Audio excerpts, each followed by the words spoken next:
Hello, everyone, and welcome to Frankly Speaking About Cancer Treatment and Side Effects. My name is Kelly Kraft. I am Program Manager at Gilda's Club Quad Cities.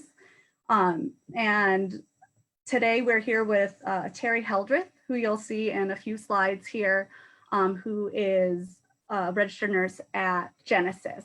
So I'm going to start our PowerPoint.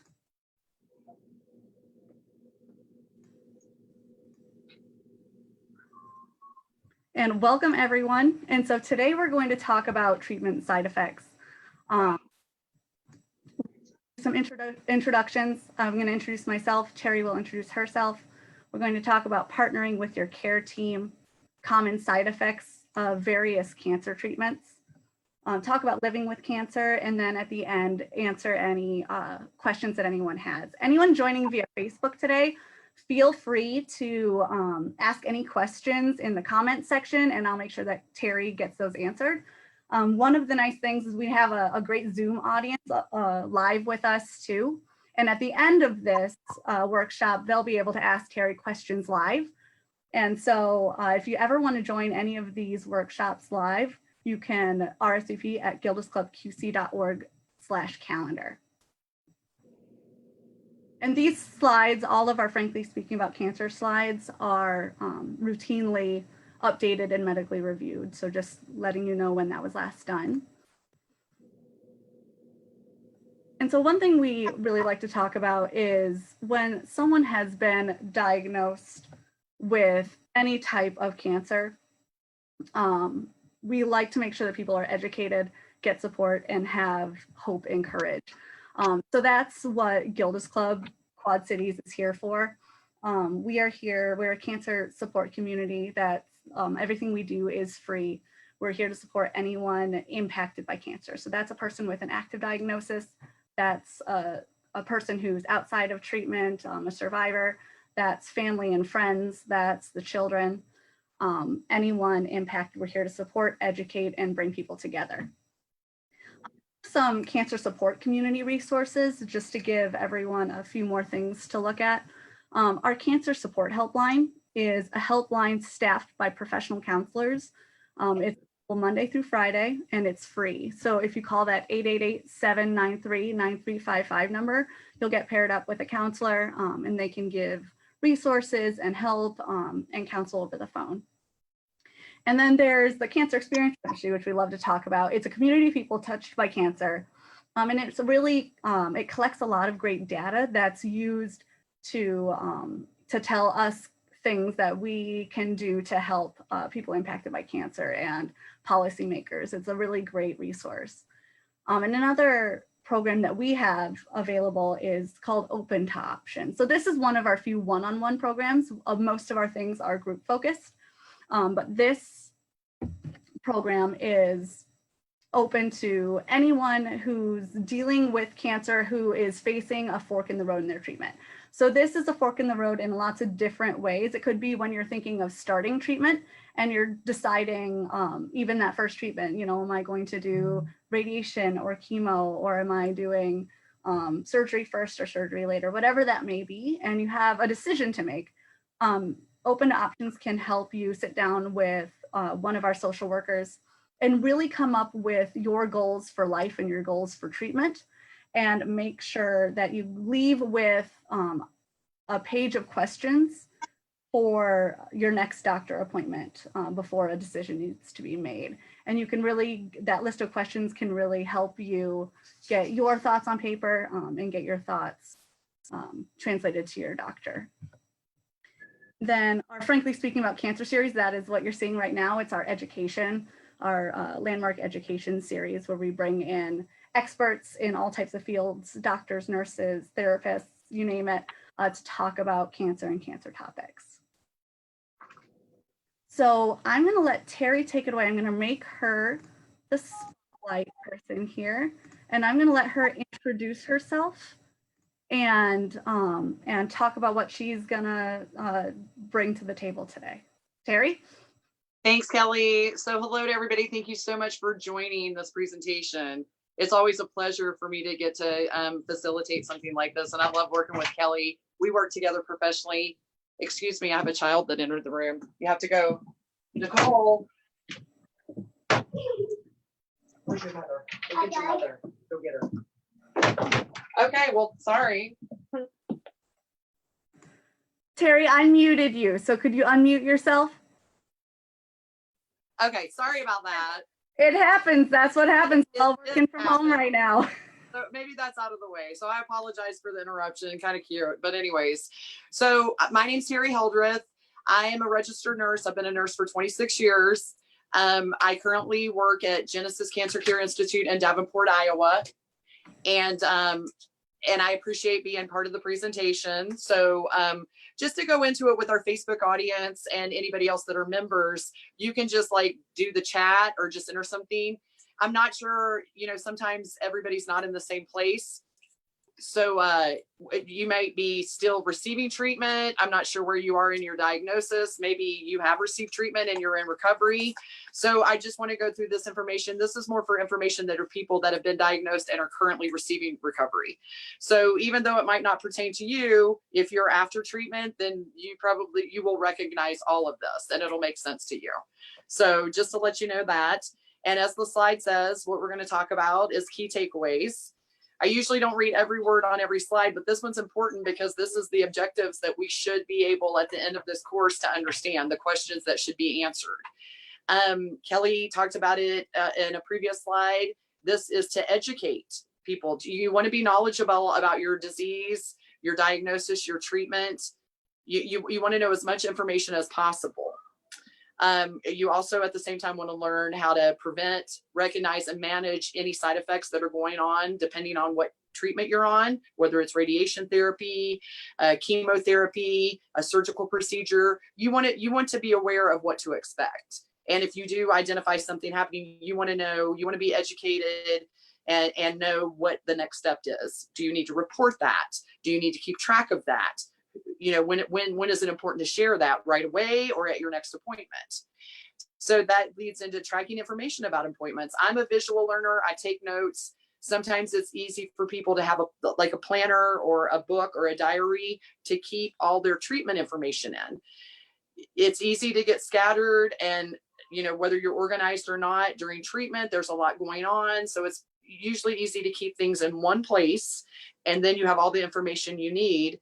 And also, it's a good tool to write down questions. Kelly had said before that there's, open to options that offers some information about when you're going to the doctor's appointment. Write your questions down. You want to optimize your appointment. So you want to ask questions. You want to make sure you cover everything during your appointment. You don't want to feel like you walk away and that you weren't satisfied with the information that you got. Create a strong support system. Kelly said before, and as we do at Genesis and as a nurse, when a person's diagnosed with cancer, it doesn't just affect them, it can affect their children, their sisters, their parents, their friends. So there's a lot of people that go through this. So we want to be there to help you build a strong support system and also be supportive to all the members of your support system, because, people can have a bad day. So we want to be there to be helpful to everybody, not just the patient that's experienced cancer. This is to teach you also the questions to ask and how to advocate for what you need. This is important to you. If you need something, you don't want to be quiet about it. You don't want to think that you're asking a question that is not important. You want to say what you need because you're different from everybody else. You may have the same cancer. You might be the same age.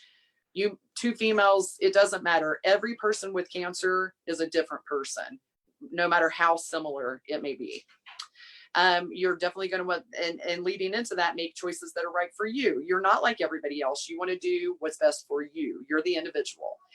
And also by doing this, you want to also learn to let your healthcare team know right away of anything that may be going on, because it's important to us. We want to know if there's something going on so we can prevent you from having a bad experience. It's not the easiest treatment. I don't understand that because I've been through it. I understand it because I've seen it for 26 years. So I do understand that chemotherapy and these treatments cause side effects that we need to manage because we don't want you. We know this is going to happen. We want to try to prevent it if we can. Okay, next slide, Kelly.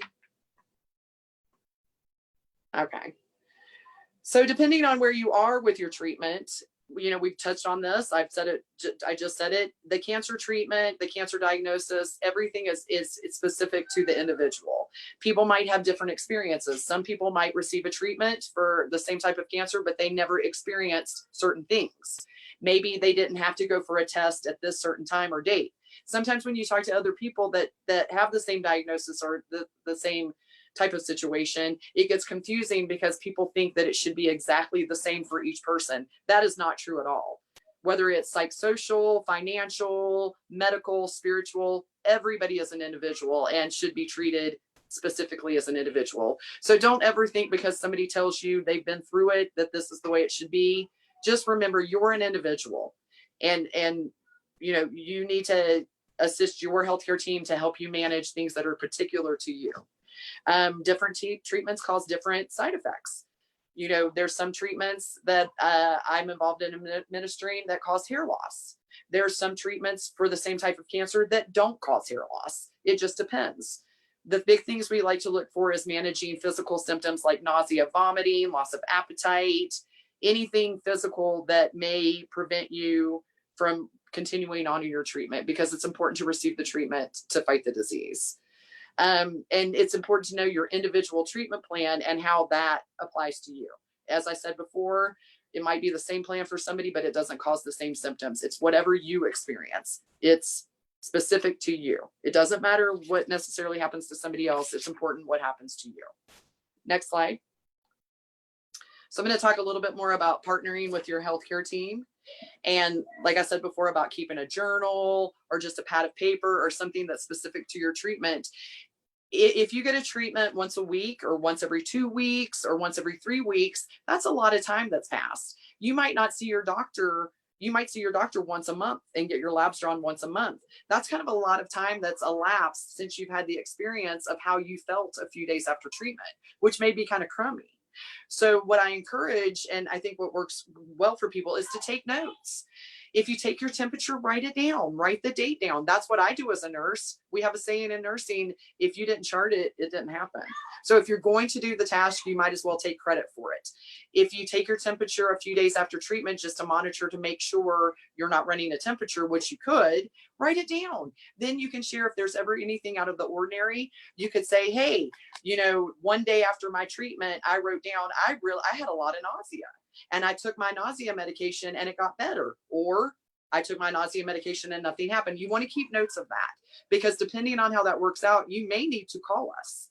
Because there's some things, if you have a temperature above 100.4, you need to call the doctor immediately. You don't wait for that to get higher. So you want to know, have knowledge about your treatment and partner with your healthcare team, because you're going to be going home and we need you to monitor yourself and report your findings to us so we can intervene if we need to. So it's kind of like you become part of the team. The planner, I think that's a great tool if that works for you. Sometimes people can keep notes on their cell phone and they just refer because they're carrying it around all the time. They don't want to write it down. Whatever works with you, recording information. Sometimes people call me every time they have a thought. That's fine. I record it. However you communicate the information, just as long as you let somebody know this is what's going on with me. Sometimes it's good to bring a friend or a family, just because sometimes you just want to listen to what the doctor says and you want to be completely in tune with the doctor. So sometimes it's nice to bring somebody else, then they can ask the questions and record the answers. And then after the meeting, the appointment, when you're ready to receive more information, they can explain to you how those questions were answered. So it's kind of like delegating the responsibility. And then always tell your medical staff the medications that you're currently on, including over-the-counter medications. Believe it or not, there are some natural vitamins, natural medicinal medications, generic medications that you can buy next to the vitamins that could possibly interact with some of the medications that you're receiving for your treatment. So if you try something new, I've had people ask me before while they're on treatment, they want to try something like a natural vitamin. We discuss it before they take it, and I make sure I check with the physician, and then we either give them the green light or we say, no, that's not a good idea for right now. So it's very important to know those things. You can go ahead and advance, Kelly. Before you start treatment, we always, where I work, and hopefully everybody, when you receive your diagnosis and they formulate what kind of treatment you're going to be on, that's time to sit down and talk about it and explain it to you. This is what you're going to receive. This is what it does. And this is the side effects that it could cause. That you need to know that before you even agree to the treatment. There might be some side effects that you're not willing to accept. So it's best to be informed and know everything to expect before you start the treatment. I have a cat behind the screen that's probably going to smack the iPad. I've just got a lot of people on my end that's joined. So just please be patient. That's okay, Terry. Yeah. You also want to, I don't know, I'm never this popular at home until I'm doing something, to leave me alone. Okay. You always want to talk about issues. There's not just medical issues that are going on during treatment. You have a mind, you have a heart, you have a soul. There's you might have a significant other.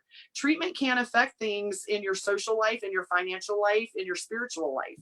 So if you're comfortable, ask those questions. It's not the first time we've heard it, and we can be very empathetic and professional. Actually, sometimes it's nice once we get to that point, because that really shows a sign of trust between the patient and the medical team. And I think that is so important. Sometimes that takes time. Sometimes that's more immediate, but that probably needs to happen because we're going to be seeing a lot of each other. So we should be able to talk and trust each other. Having that said, I know for some reason, some professionals and patients don't always work out. Tell somebody if you feel that way. I don't want you to, if you have an issue with me, if I remind you of somebody you didn't like in your past and you just can't really listen to me because you can't get past that, let someone know. We want you talking to somebody that you're comfortable with, that you trust, and that's going to be really helpful, that you're able to share information. I think that's very important. There's always resources. Kelly, that's why we partner up. We're a very huge partner with Gilda's Club, as well as other resources in the community. There's other resources. Your treatment happens where I work, but there's probably a lot of things that you need that don't happen where I work. I will connect you to that. Kelly connect you. Gilda's Club. There's a lot of stuff out there. Ask us, or I might ask you. Sometimes I ask people, is there anything going on that you haven't told me? I'm kind of a little rough around the edges like that, but no worries. And then, to understand a contract, how you and your healthcare providers are going to work as a team, because you're the most important part of the team. If it wasn't for you, we would not have a job to do. So you're much appreciated, and you need to task us at work because you're the boss. You can advance, Kelly. A lot of cancer treatments that I've seen, I do a lot of chemo teaching before patients receive treatment. And a lot of treatments, it's just not one chemotherapy, it's two. Sometimes it's three.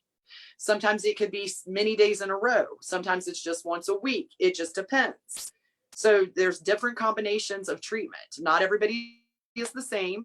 We even have the same type of cancers, and depending on the stage or the grade, we might just use one chemotherapy, but for the same one, if it's more advanced, we'll use 2 or 3. So it's different. Then we might add radiation into that. So each treatment's different. And these are the complementary or alternative medicine, where we combine standard of treatment. Then what we want to also plan for that is how that's going to affect your entire system. How is that going to affect you nutritionally? If we're giving you treatment that makes you nauseated, we want to prevent that, because we still want you to be able to eat and get protein to build those cells, to stay healthy, to remain on treatment. It's important to exercise. Usually a lot of treatments cause fatigue. I don't want you to get up and run a marathon, but it's important, if you're really so fatigued that you can't even get out of bed when you normally would be able, we want to know that, because we want you to move around as much as you can, but rest. But these are signs that you need to look for to be like, when do I contact my healthcare provider? Because, this is serious. This is something that we need to go to the next step and talk about. There's a lot of natural, like chiropractic. I'm into that. A lot of guided imagery. Sometimes people accept using the medications, but they want to try to do different things to control the nausea. If there's something that works for somebody, whatever works for that person, I'm more than happy to facilitate that. But never want you to get you in a situation where you're focused on doing something that's really not helping your entire body to support it while you're going through the treatment. That's why it's important to talk with your doctors and nurses to learn more about any services, You know, if you want to start seeing a chiropractor for certain reasons, that's not the same as treatment, but it's not discouraged at all. Anything that makes you feel better and supportive for you during your treatment, talk with your healthcare providers, talk with your team, because we want to facilitate what's best for you as an individual. You can advance, Kelly. So now we're going to go into treatment options. We've already discussed, I've told you there could be a multi-regimen. You can advance, Kelly. First, chemotherapy. And chemotherapy is a medication that's usually administered in a pill form, in an IV liquid form. If you have certain prostate cancers, they can insert seeds in, like surgically, then that's a chemotherapy that stays there. And so there's just different types. With the chemotherapy, it's like a single combination or a multiple combination of drugs that vary. Like I said, you could receive a regimen where you come the first week and you receive chemotherapy Monday, Tuesday, Wednesday, and then you're finished. And then you come back the next week, Monday, Tuesday, Wednesday. You could receive a chemotherapy that you receive on a Monday, and that's it. And you don't receive it until 3 weeks later. It just depends on the medication and what the NCCN guidelines are that mandate how we administer the treatment. They vary in doses and frequency. That depends on your weight. That depends on your metabolism. Most people on chemotherapy usually get your labs checked before you receive your next treatment, because we need to look at your electrolytes. We need to look at your physiological platform to understand, are you doing okay? Can you receive this therapy? Has something happened? Are your electrolytes off? Is now not a good time? Do we need to pause your therapy and wait a couple of days and maybe give you some hydration fluids or some medication to make you strong enough to receive your next therapy? It also, it can be, well, sorry, I got ahead of myself, but applied directly to tumor, there are some chemotherapies that can be applied directly to the skin. I don't work with that a lot. Usually it's more of a pill form or something injected into the vein, but it's not, you know, it's definitely possible that there are many different kinds of treatment options. You can advance, Kelly. Another type of treatment is radiation therapy. And all of these treatments, you could receive chemo and radiation at the same time. You could receive radiation first, and then after you're finished with a series of radiation for a few weeks, chemotherapy. It just depends on you individually. Radiation, that is a use of high energy radiation to focus on the cancer and kill the cancer cells. It's external radiation. It's delivered through machines. We have a tomo machine. We have, you know, a couple of different machines that deliver that radiation to the tumor site to treat that cancer. There's also internal radiation. I just spoke of that for like prostate cancer. There is a treatment where you can implant radioactive seeds into the bladder, and that fights the cancer. So there's definitely different forms. And then there's also inpatient treatment where you have to go. It's such a serious treatment that you want to be monitored during that. And sometimes to make sure that you're not around with the seeds that are implanted. If anybody's ever had that in the audience, it's very important. If you have those seeds implanted, you don't want your family members around that area. Sometimes if it's an older gentleman, they might have grandchildren. We stress very clearly, don't let your grandchildren sit on your lap because they are going to be directly exposed to that radiation. So that's very important to know. You can advance, Kelly. And then there's surgery as an option. This is the most common form because if it's a tumor in a size and it's isolated, it's so much easier just to remove that tumor and then the tissue right around it. You want to remove that and then make sure you take a little extra so it's not growing. That's ideal. That's not always the case. Depending on when a cancer is diagnosed, that's why early detection is key. The earlier we can detect that cancer, the easier the treatment options are. It would be great to just surgically remove tumors. That's not always the case though. Sometimes they're advanced and even though sometimes we can surgically remove them, but then we want to maybe do some radiation or chemo just to make sure that that area is free and clear. So that's very important. Sometimes it is often used in combination, and it's used in diagnosis. If anybody's ever had breast cancer or anything that may involve lymph nodes, you want to remove the tissue or lymph nodes to see the involvement of the cancer. It's important when you can to be able to remove tissue and test it, the pathology, and say, yes, this is cancer. This is the type of cancer. This is the stage of cancer. And then that directs us exactly to how we're going to treat the cancer. Sometimes debulking, sometimes you might have a tumor that ultimately needs chemotherapy and radiation, but initially it's just best to try to get rid of as much as possible and then treat for follow-up. And then reconstruction with breast cancers. You may have to remove all of the breast tissue because of tumor involvement. After treatment and then some time after recovery, that can be reconstructed. There can be breast implants, different augmentations. So during therapy, you may have to, have certain things removed, but there's always hope for surgical interventions moving forward. You can advance, Kelly. And then we can talk about targeted therapy. That is therapy that precisely attacks the cancer cells. That is why we want to test the tissue or have radiographic evidence to say this is what kind of cancer it is. This is exactly how we treat it. We know exactly which therapy is targeted for it. We know from research what works. People are wondering sometimes why I'm on this medication, and it's like, because we have studied this. We have tested many people. This is what works for your cancer. We would not be giving it to you. This is not an experiment. We are giving it to you because we have proven that this is what fights this cancer. And not, like we said before, not all cancer types can be treated with targeted therapy. Sometimes you have to think of different treatment modules for that. You can move forward, Kelly. Then we have immunotherapy options. This is really nice because this uses your own body as the vessel to fight the disease. Sometimes these immunotherapies are after treatment. You might do chemotherapy and radiation, and then for the long term, to prevent cancers from returning, then you go on some kind of they're usually hormonal, estrogen or proestrogen. You continue to take this tamoxifen. That's an example of one of those medications. You continue to take that for the rest of your life, and you're wondering, why am I continuing to do this? It's to prevent it. This is going to now work with your body to prevent this issue from happening again. They're biological therapies. They're very safe. We're mimicking something that's already happening in your body, like a hormone. And sometimes they can be giving pill form, IV.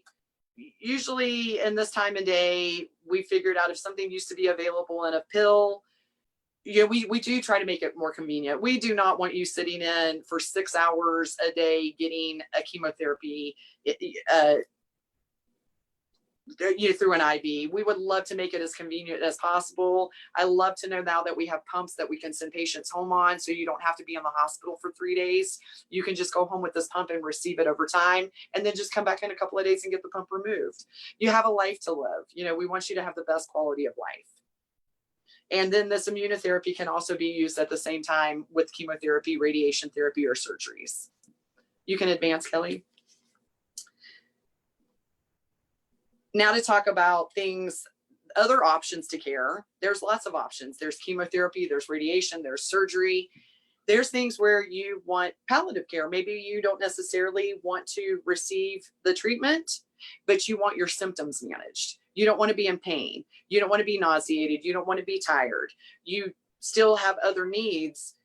So this is something we do along with treatment or without, to manage your symptoms and to make sure you're comfortable and have the best quality of life. Palliative care is not hospice. Those are two different things.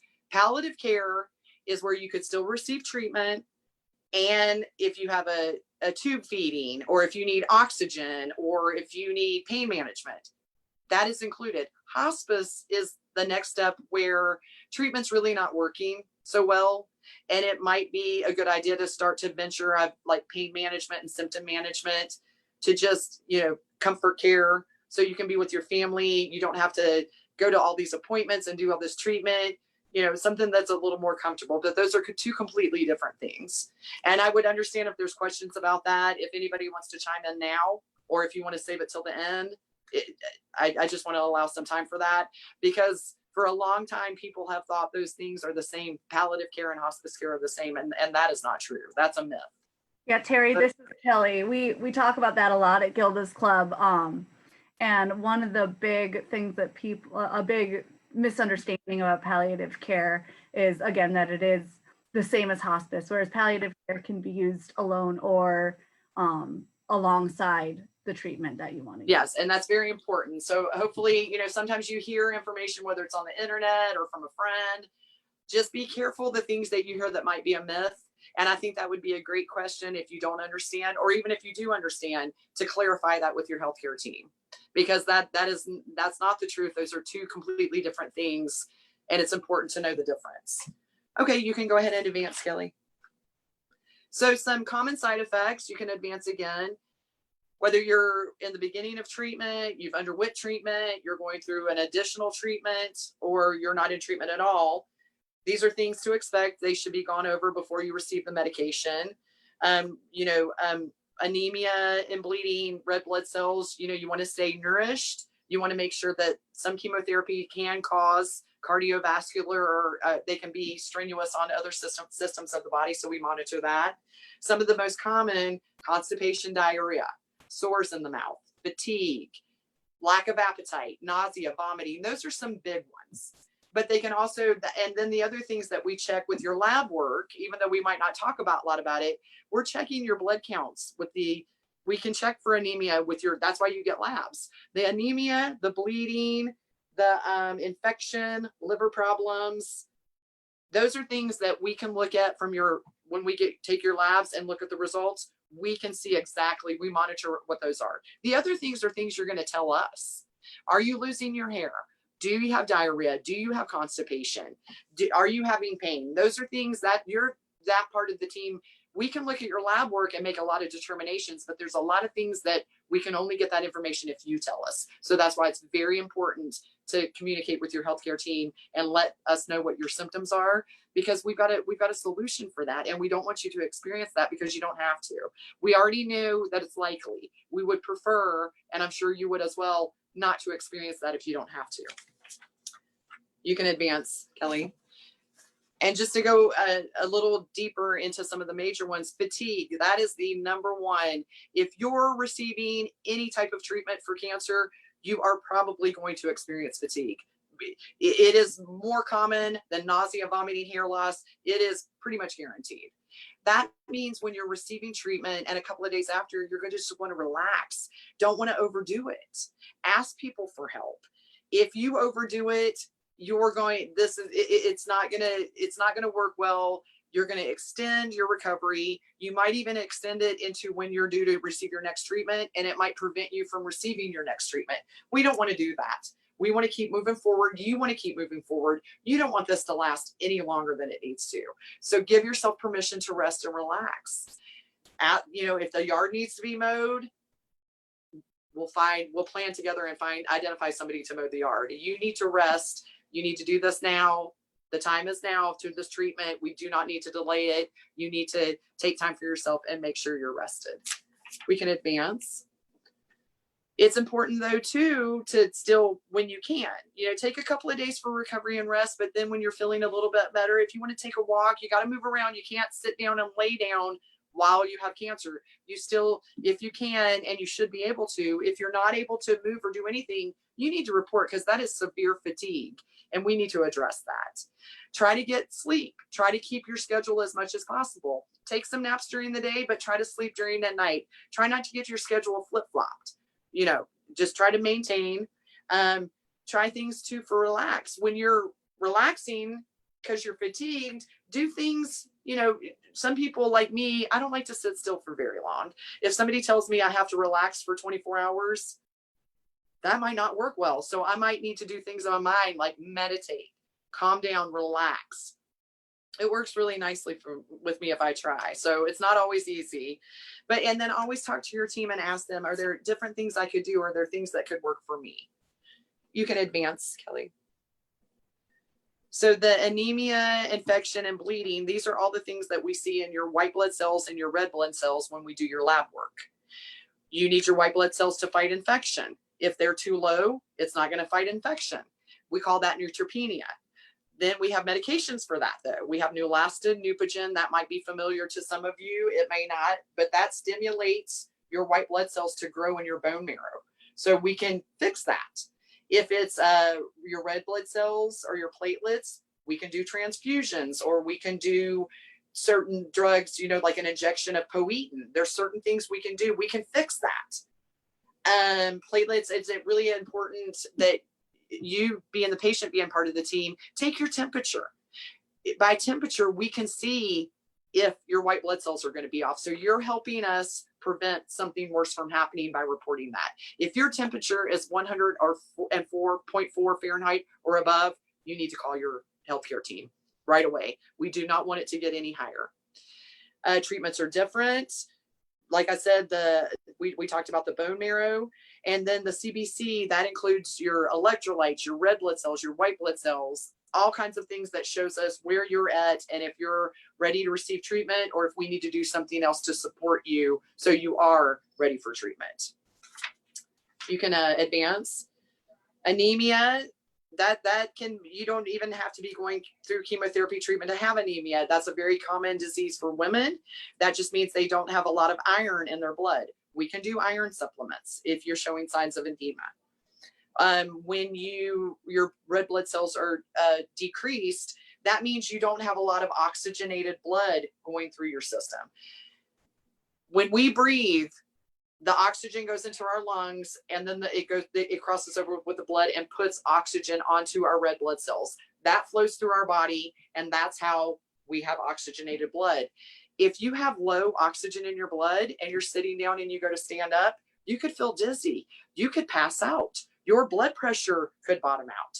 So if you're ever feeling that way, make sure you do nice and slow. You don't want to fall down, and report that to your healthcare team, because something's going on, and we could probably do some lab work and figure that out and give you some supplements to reverse that. Sometimes it can be just treated with diet, putting extra iron in your diet. That it could be as simple as that. You can advance, Kelly.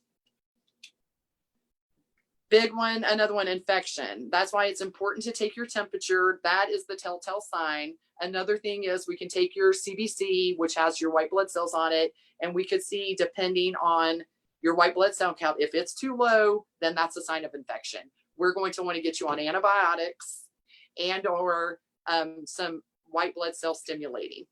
See right there, I didn't lie, 104. If your temperature is 104, call your doctor, call your healthcare team. You need to report that. We do not want it to get any higher, because that means something's going on and we need to fix that. You can go ahead and advance. Signs and symptoms of infection. If you feel chilled, shaking, sweating, if you, especially if you're getting chemotherapy through an IV, if you see some redness or swelling at that site, that could be a sign. If you have any pains throughout your body, anything that's not normal, that's a sign of infection. You know, I think we've all either had the flu before, or we just haven't felt well. You just feel this ache, like in your joints. If you feel that way, flu-like symptoms or anything, you know, give your healthcare team a call. Any pain, difficulty swallowing, urinating, if you have, you know, diarrhea or pain with bowel movements, anything that is out of the ordinary, you want to call doctor immediately and express what your symptoms were. Okay, we can advance. This is a great thing. You know, no joke. I think we're practicing these skills. We probably should continue to practice through COVID. We are practicing the best chemo preventing infection. Wash your hands, avoid crowds. We're all wearing masks. We're doing the right thing. Wash fruits and vegetables. You don't want to have anything that might have bacteria on it that you're going to put into your system that's going to cause you diarrhea. Avoid people that are sick. If somebody's been sick or they've been vaccinated in the past couple of weeks, we'll see each other later. You know, your body's getting ready to fight something. I don't need to be around you. I need to protect myself because I have to get my chemotherapy treatment. Wear gloves while gardening. You don't want to get dirt. You don't want to get cuts. You don't want to get bacteria in cuts. And then ask your doctor about being around even pets or anything, especially when your white blood cell count is down. And I know it comes up often, sometimes, especially seasonal. It's time to get the pneumonia vaccine, or it's time to get the flu shot. Sometimes when you're on chemotherapy, you need to wait. That's not the most important thing. We don't want to give you a vaccination sometimes because your body is already having an immune response and your immune system's low. If we give you a vaccine, it's going to bring it down lower. And we don't want to do that. We want to avoid that. You can advance, Kelly.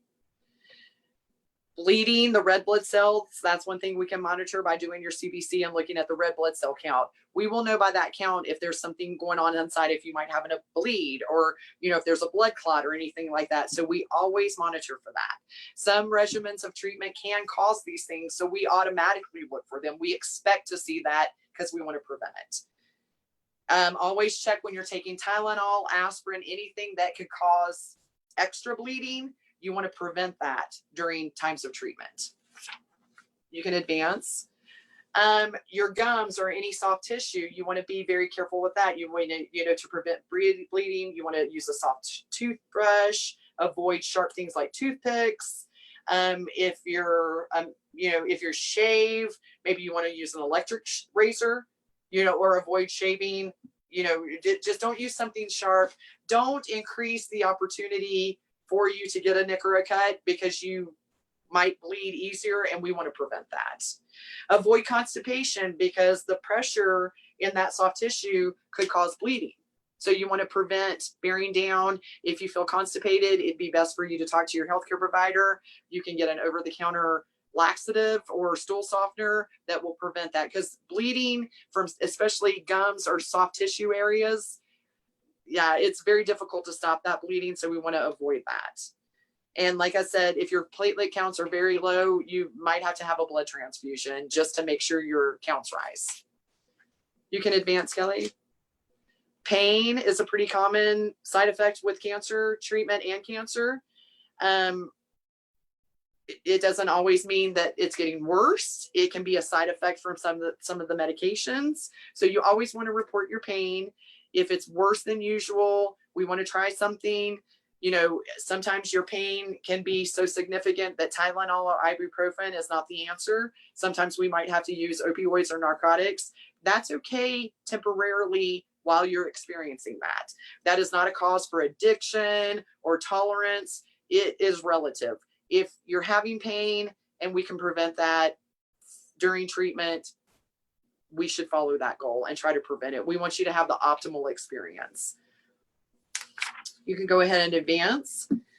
Some ask, assessing pain, you want to know where it's at. Is it sharp, dull, aching, stabbing? Is it always? Does it last forever, or does it just happen at certain times? Is there certain movements that cause it? Does it come and go? Is there something, if you stand up and you have pain, but if you sit down and lay down, the pain gets better? We will ask all those questions. And then, of course, the pain scale, 0 represents no pain and 10 represents the worst pain you've ever had. So it's relative to you. If it's a 10, then it's a 10. You describe it to us and we will manage that appropriately. We do not want you to be in pain. You can advance, Kelly. If you're prescribed pain medication, you take it the way it says it. Just because you take it and you're out of pain, we don't want you to get back into pain. If it says take it every 6 hours, take it every 6 hours. We don't want you to take it and then 8 hours later, you decided not to take a dose and now your pain's back at a 10. We don't want that to happen. Maybe a 0 is not ideal. Maybe you won't be at a 0, but you should not be above a 5. Don't let your pain get out of control. Take your medication as it's prescribed. And then as time goes on, your pain should be decreasing. If it's not, then we're going to start looking for other things. What's causing this? There might be something more serious going on. And then, of course, opioid medications, narcotics, Vicodin, oxycodone, hydrocodone, Percocet, OxyContin, morphine, all those medications cause constipation. So once you start taking anything for pain management, if you weren't already having constipation, you probably will. So you'll probably take a stool softener along with that during that time to prevent constipation. You can advance, Kelly. And then if you're taking anything like Tylenol or ibuprofen for your pain, because that seems to work for you, make sure you let your doctor know. I'm having some pain. It's at a 5. I don't think I need a narcotic, but I am taking Tylenol. Let your doctor know what you're taking, whether it's over the counter or if it's being prescribed by another doctor. Make sure you let your health team know, because it's very important. And you have the right to control your pain. We do not want you to be in pain, and cancer is something that does cause pain. You know, we know that, so we want to try to prevent it. Okay, Kelly, you can advance. Another side effect is the nausea and vomiting. It's not caused by all treatments, but if we are aware that it is, we're going to try to prevent that. We'll make sure that you have medication in advance. So when you go home after your treatment, you are taking this anti-nausea medication, because we do not want you to experience that. It's always ideal to have something on your stomach. If you don't have a great appetite, make sure you just eat small, frequent meals throughout the day. And then make sure you always have, don't run out of your medication. If you've taken it, if you need a refill, make sure you call your healthcare provider and say, hey, I need a refill. I do not want to run out of this, because I don't want to experience nausea and vomiting. You can advance, Kelly. And if you are nauseated, we just said, you don't have to eat large meals. Maybe you just don't have an appetite. Usually when I'm nauseated, I don't feel like eating a lot. But if you take your nausea medication and you eat small, frequent meals, that could be helpful. Avoid spicy, fried, greasy foods, because that's just not going to set well in your stomach. That could cause nausea in and of itself, whether you're receiving chemo or not. Choose foods that are cool or warm. You don't want something that's going to shock your system. And if you are taking your anti-nausea medication and you're still experiencing nausea, talk to your healthcare team, because we need to do something else. If it's not working for you, we need to do something else. And then there's also things that work for people. It's an option. I've never tried it personally, but acupuncture or acupressure, maybe those are some alternatives that may work for you. Sometimes people don't always want to take prescribed medication. Sometimes they want to try something else to see if that works for them. Because remember, everybody's an individual. What works for one person might not be the same for the other person. You can advance, Kelly. Constipation. This is an issue. We could all be constipated without using. I think I could do a better job at drinking 8 to 12 glasses of fluid.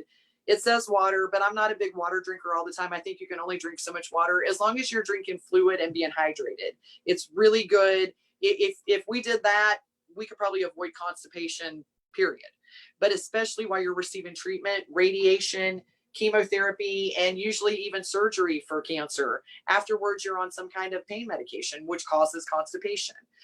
It can be very simple. If you stay hydrated, stay active, get up and move around, and that can help avoid constipation. And then check with your cereal. Sometimes just diet, increasing fiber, having some prune juice, having some coffee. So, sometimes different things work with different people. Okay, you can go ahead and advance, Kelly.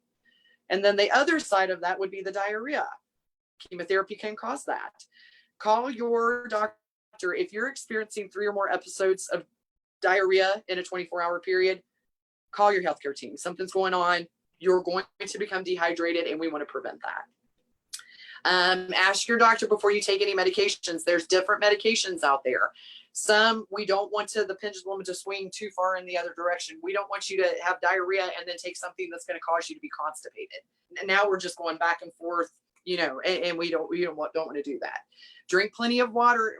Just like with constipation, to prevent constipation, when you're having diarrhea, you need to replace your fluids. So you need to drink plenty of fluids. And then be careful to wipe gently after bowel movements, because you don't want to cause the tissue to bleed, because that could be a different problem, as we talked about before. You can advance, Kelly. If you are experiencing diarrhea, stay hydrated, eat very mild foods. We call it the BRAT diet. BRAT stands for bananas, rice, applesauce, and toast. Those are things that are they're very easy on the stomach. They're not spicy. They're not something exciting. It's something that's going to be very bland and very complimentary to your stomach to not upset it further. You don't want very hot or very cold drinks. Try not to use caffeine. Caffeine is kind of a stimulant. It increases your metabolism, and it could cause the diarrhea to increase. No spicy foods, milk and milk products. That's kind of heavy during diarrhea. You want to avoid that. You want to stick with fluids. It doesn't have to be water. it could be water, Gatorade, something that is not milk or coffee, you know, something, juices, anything like that. But as long as you're getting it into your system. And then of course, gas producing foods, broccoli, some of those things that causes gas, that's just going to make you feel like you cannot leave the house because you're not sure what's going to happen. So avoid foods like that. You can advance, Kelly. Mouth and throat changes. This can be common with certain chemotherapy treatments or even radiation treatments. So you're going to want to avoid anything that further irritates your mouth. If your mouth is already irritated, you want to avoid anything alcohol. You don't want to use Listerine. That's a pretty strong. You want to rinse your mouth frequently. There's baking soda and salt. If you use a teaspoon of baking soda, a teaspoon of salt, and 8 ounces of warm water and rinse your mouth, that should work. If that doesn't work, talk to your healthcare team because there is a prescription. We call it magic mouthwash. It has a numbing element in it. And that will, because if your mouth hurts, you're not going to want to drink or eat. So we want you to be comfortable so you're able to manage that. Inspect your mouth. Make sure if there's big sores or big red patches, you want to document that and let your healthcare team know that. And if you have any pain swallowing, even without sores, you definitely want to report that to your healthcare team as well. You can advance, Kelly. Eat soft foods that are easy to swallow, cool room temperature. You don't want it too hot. Don't avoid hard and crunchy foods. If you have sores in your mouth and you're eating like tortilla chips, sometimes I can eat cereal chips and kind of nick the inside of my mouth. You don't want to make it any worse. If ice and popsicles and things like that help to manage the pain, go ahead and use that. But always talk to your healthcare provider because maybe we can think of something that's going to be more optimal. You can go ahead and advance.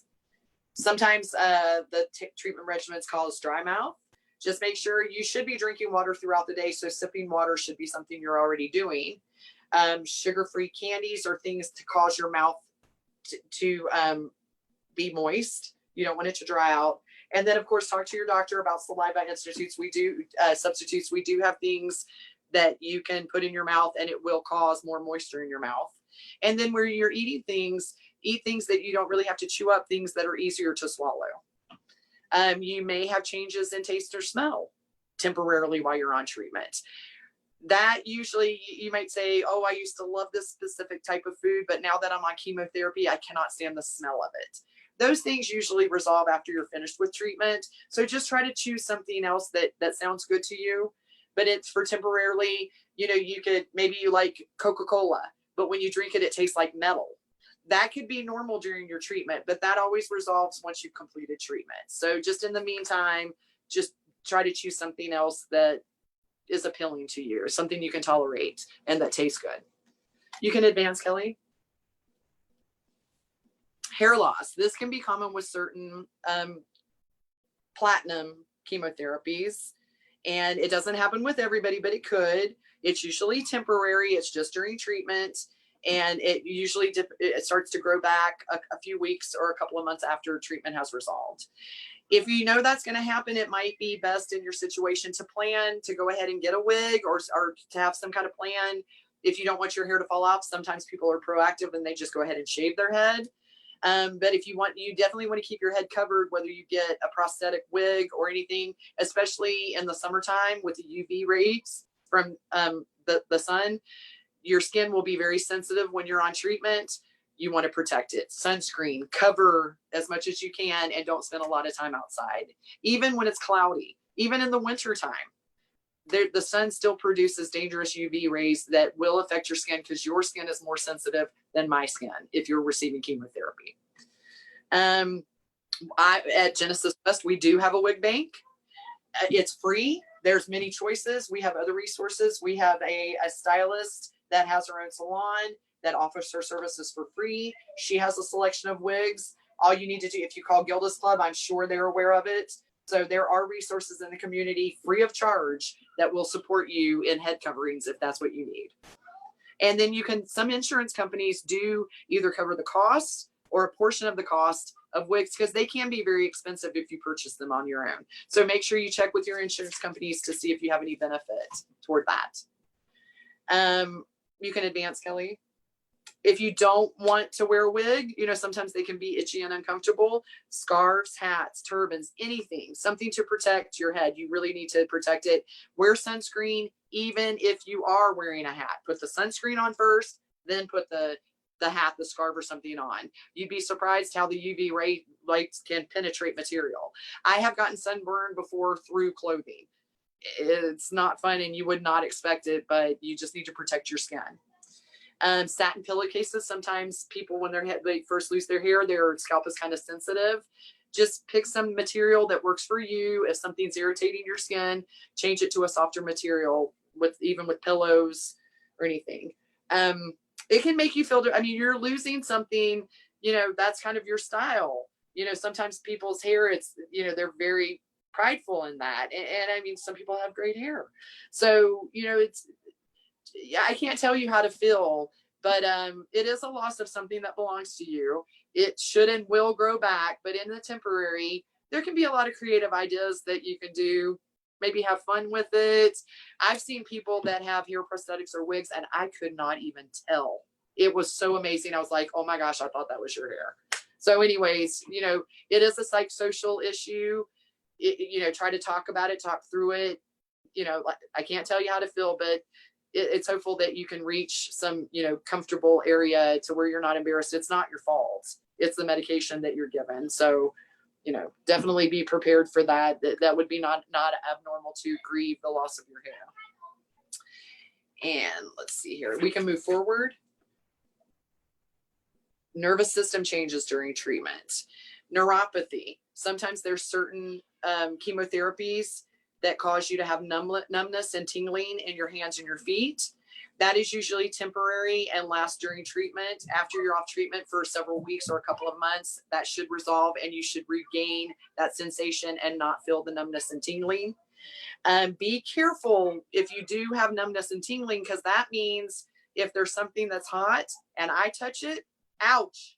But if you have numbness and you don't feel it, your hand might stay on there a little longer and you might burn a blister on your finger. So if you're running a bath, make sure you check the temperature with a part of your body that is not numb.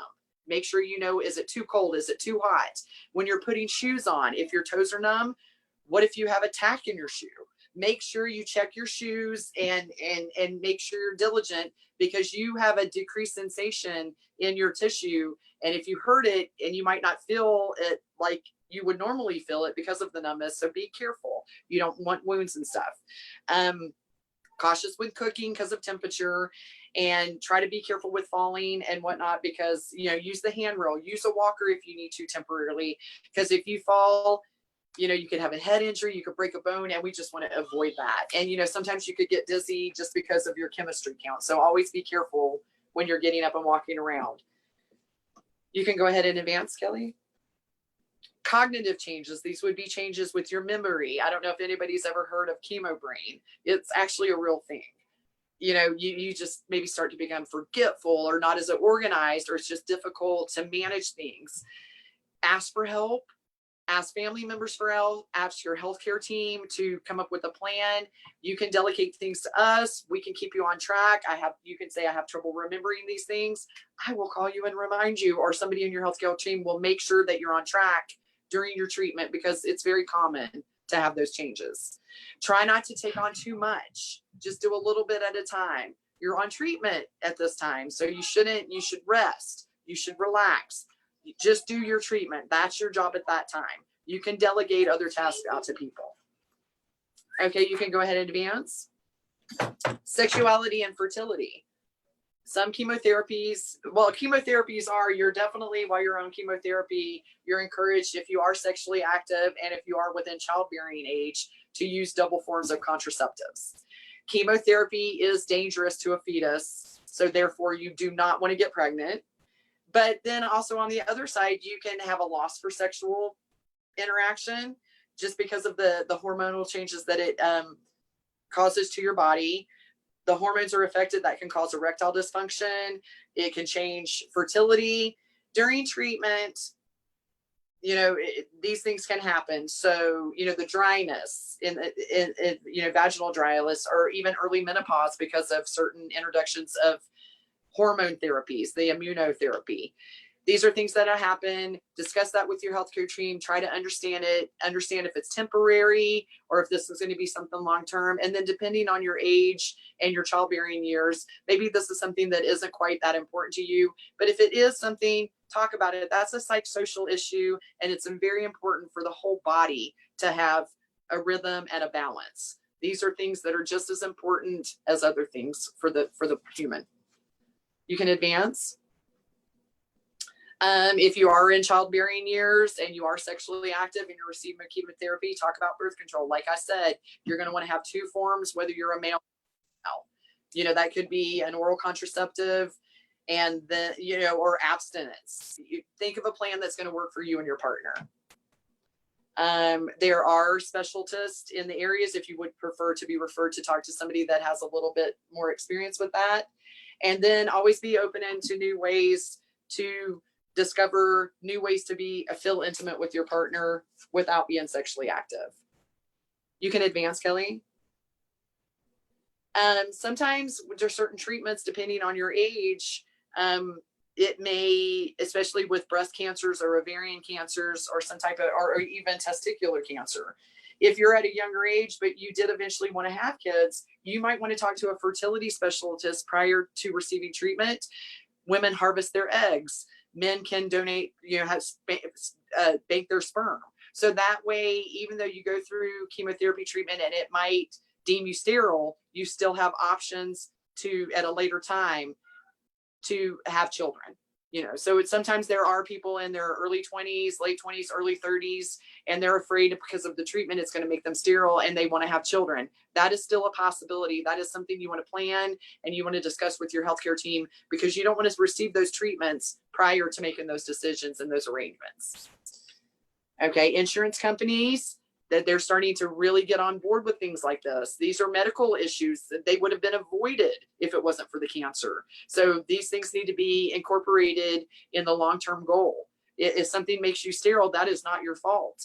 They should be able to support you financially with the cost of harvesting eggs or using sperm banks.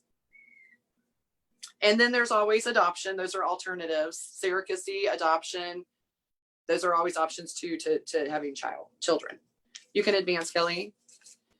Skin and nail changes. Sometimes that happens. Hands and feet. We talked about the numbness and tingling. Sometimes with your hair, you know, the skin and nail changes, you can have much more sensitives. That's why exposure to the sun is very important to protect your skin. Sometimes your nails can feel brittle or sore. These are things that could normally happen with certain treatments, chemotherapy or radiation. So be aware from that. Be aware of that.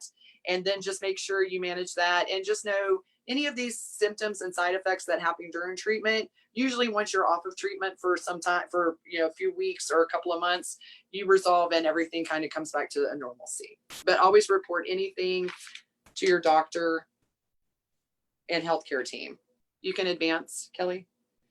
Itching and sun sensitivity. As I said, the chemotherapy or radiation therapy can cause your skin to be very delicate. Unlike it was, you can sit out in the sun and get a rash. You can have itching. So it's very important to use moisturizing soap and lotions, care for your skin. Always use sunscreen if you're going to be outside, protective clothing. Don't stay out in the sun longer than you have to. You know, if you like to garden, I appreciate that, but just make sure you have sunscreen on everything that's exposed and try to cover up. It's hard to do because it's so hot and humid out there. Just try not to spend a lot of time out there, because like I said, even on a cloudy day, the UV rays can be really dangerous. And yeah, no tanning beds. I'm not sure how popular those are anymore. Okay, go ahead and advance, Kelly. And with nails and skins, don't bite your nails. It's probably not a good idea if you have sculpted nails from the salon. It's probably not going to be a good, you might want to get those taken off before you start treatment, because your nail beds can become very sore and painful. And I have had those nails a long time ago, and it's kind of painful when they take them off anyways, especially if they have to take them off after your nail beds are already sore from treatment. So if you had something like that, you probably want them taken off prior to start of treatment. Wear gloves when you're washing dishes to avoid drying out your skin, and then always moisturize your hands and feet with lotions. You can advance, Kelly. Then we'll talk about immunotherapy side effects. Those are usually mild to moderate. because that's kind of mimicking something that's already happening within your body. So it's not natural, but it's usually a hormonal therapy. So your body's already been exposed to that and is aware of that. Some rare cases, just like any other treatment or surgery in anything, there's always a potential for adverse effects.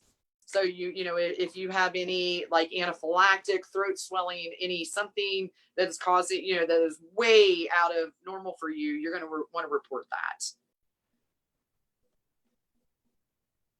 Yeah, always immediately, if there's anything that too painful, unnecessary, something that was not like that the day before, big changes, you want to alert your healthcare team as soon as possible. You can advance. And especially some of the symptoms you're going to alert is diarrhea, any vision problems, a fever, that's going to be a show of infection. Chest pain, always chest pain. And see anything, if you've noticed I'm not urinating, I'm drinking a bunch of fluid, but I'm not producing it back out in urine. If you really have neurological problems where you're like, I can't even think straight, I don't even know what I'm thinking, anything like that that's extreme, always contact your healthcare team immediately. You can advance, Kelly.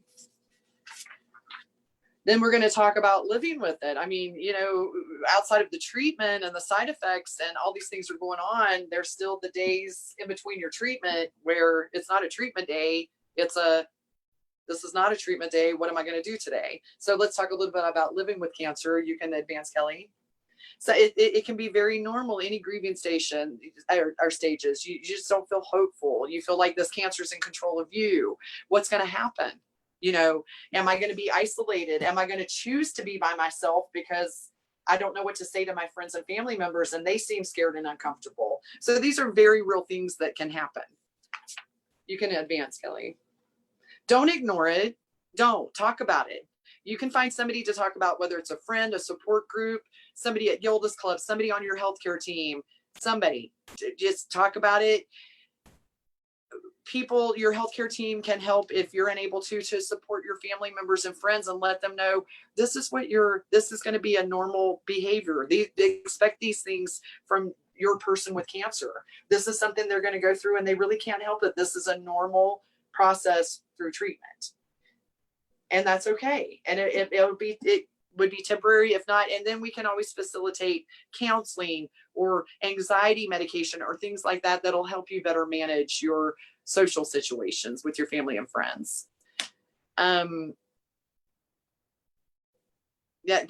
I said, counselors, you know, there's different levels depending on what you need. Sometimes you just have a bad day and you need to talk to somebody and you're going to feel better the next day, especially in the beginning while you're getting used to it. You don't know what to expect. So just reach out to your support systems or your healthcare team and ask for advice if you need to. You can advance. This is Kelly. These are all things that we talk about at Gilda's club too. Okay. Especially if somebody is uncomfortable talking with their family members or just want another, you know, another extra support system in support groups and all kinds of things. We talk about that at Gilda's club. And so just putting out there that we're another absolutely. And also for the family members too, because it's normal for the family members to feel a lot of these same feelings because they're going through the cancer, you know, a cancer experience. Well, and so we're there for the family members too. Absolutely. And that's so important because I have family members that will come to me in secret because they want to cry, but they don't want to cry in front of the patient. I just say it out front now. If you want to call me, go ahead and call me. I will be discreet. It's okay. Your whole family, your whole support system is going through it. It's not the same that what you're experiencing, but sometimes people want to seem strong and they don't show you their true emotion, but they really just want to cry and hug, and that's okay.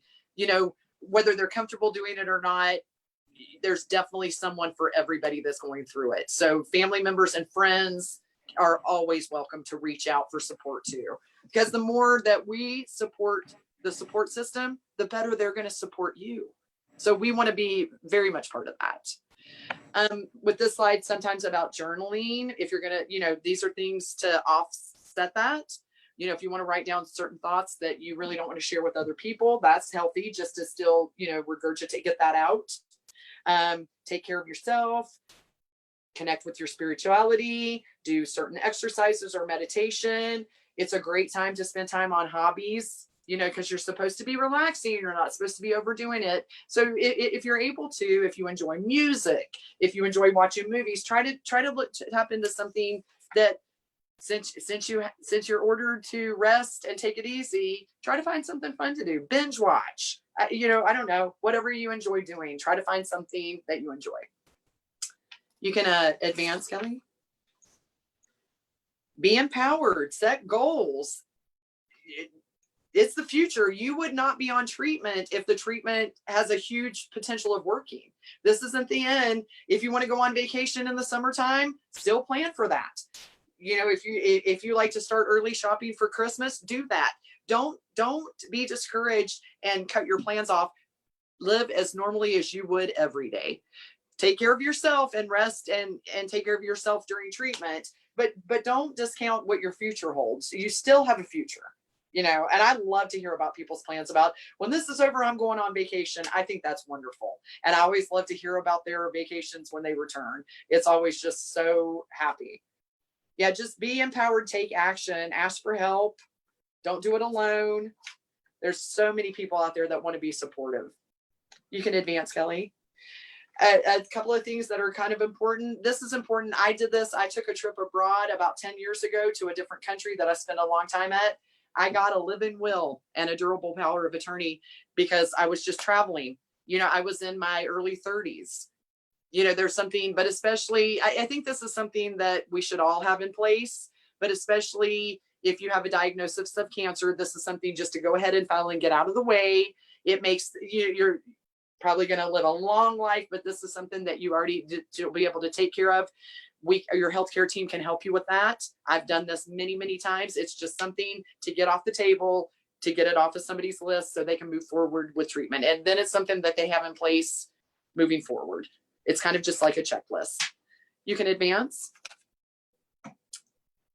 Some more paperwork. In addition to a living will and a power of attorney, there might be a whole separate financial power of attorney. Me personally, in my paperwork, I didn't want to make any of my immediate family members. I did not want to put them at this position.